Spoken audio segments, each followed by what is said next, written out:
my name is BB and I've been knitting for 6 years, and today I'm going to test all those gadgets they try to sell you as a new knitter. So let's get started. So first up we have what I guess I'm calling a yarn holder. It basically helps you go on walks and knit. I don't even know the name of it. It helps you knit on walks. Yeah, just in case you want to buy one or get one for yourself, it's called a portable yarn holder. Knitting walker. How it works is you have this clip part and this guy. Take a ball of yarn, stab it through, voila. And then you take this guy and you clip it. One eternity later. And then you can walk while you knit because you can just put it on your wrist. So we're gonna try this out and see how it works. I'm especially curious to see if I can knit and walk at the same time.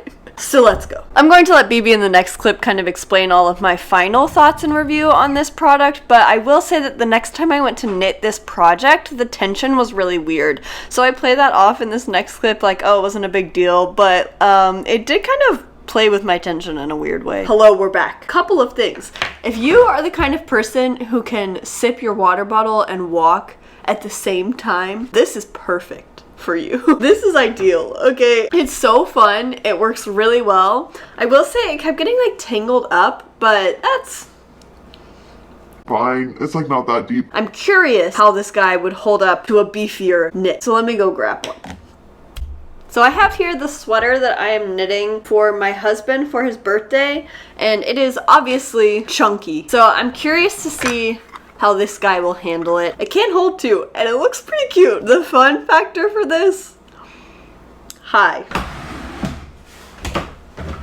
I feel like this would really mess with the tension to knit holding all of this weight down. So I'm gonna say no. Fun factor for this is high, but the practicality and use of it is pretty low because you have to be able to multitask while you're walking. You have to have a project that is lightweight, that you're not too far into, and that is simple, like easy to knit so that you can do it without thinking. And that's a lot of criteria. Also, if you're a beginner, probably not the best for you because you're not at a place where knitting is like routine or rhythm yet.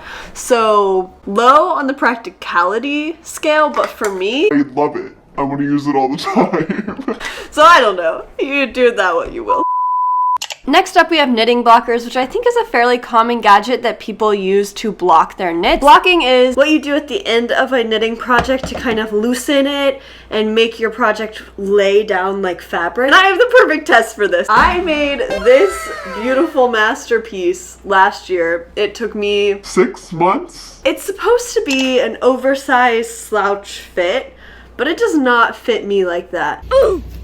I also just want it to be longer and wider, and I did block it, but not with any pins or anything. I just kind of blocked it and laid it out and hoped for the best, and it didn't work. So now we're gonna use this gadget, and this is a great test to see if this actually does anything. So as you can tell, I was not very hopeful about this whole process, but I put my sweater in a bath and I let it soak for about 30 minutes before moving it outside into the sunlight. I hope this does something.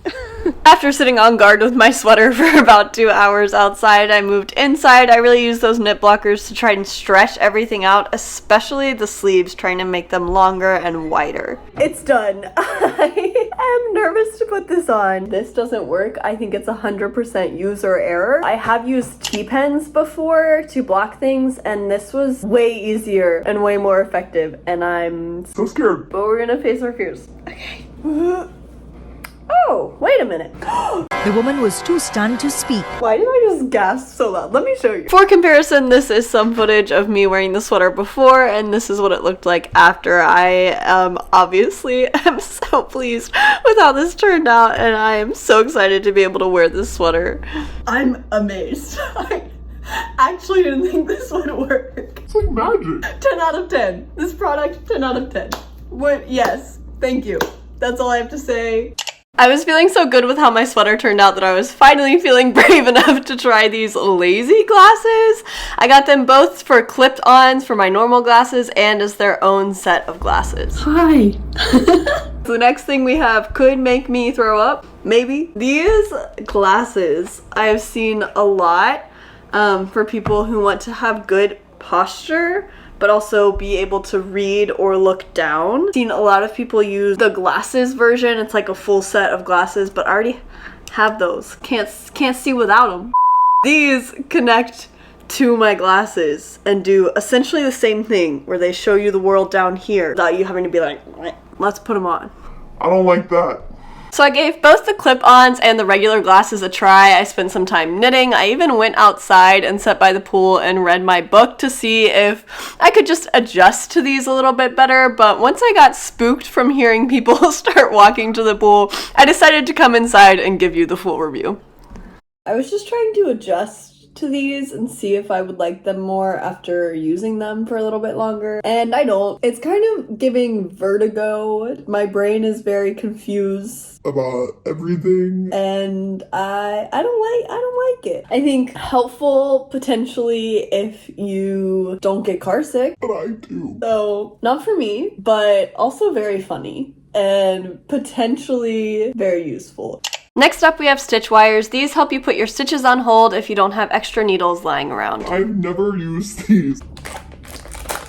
I believe that you just push this onto your needle and then slide all of your stitches off. And luckily for us, I have a project where I need to put stitches on hold. Let's see how this goes. As you can tell from my face in that lapse clip, I was not super excited to test this out.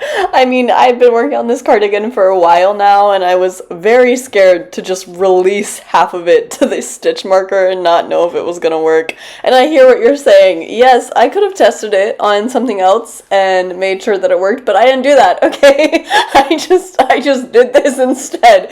And I am happy to report that it worked surprisingly well. That was easy. It stays on your needle, even though I guess it's just tension holding it together. In the past, I've just been using my interchangeable needle set, but I think for new knitters who don't want to invest that much in needles, this is a really good, cheap option.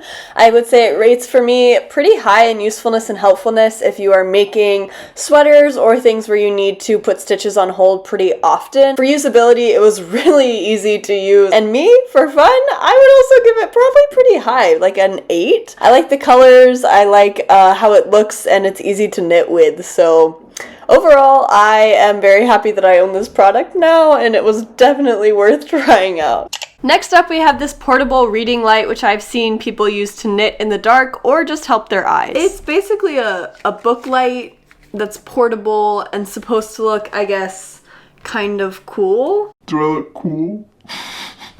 It has 3 brightness settings, and then on the back here you can change if you want that to be warm or cold light. This button is a little thermometer, and I was really hoping that that would mean that like the back of this would heat my neck. It doesn't. After swallowing that disappointment, I spent some time testing this both in the day and at night. I think for me the main use of this would be if I was watching a movie with my friends or at home and I still wanted to knit, but I didn't want to have the lamp on because I don't want to be annoying. That's about it. It was really useful. It is pretty bright. I would say it's almost a little bit too bright, especially if you're reading in bed with someone else, but overall I like this product and I think I will definitely use it a lot. They work.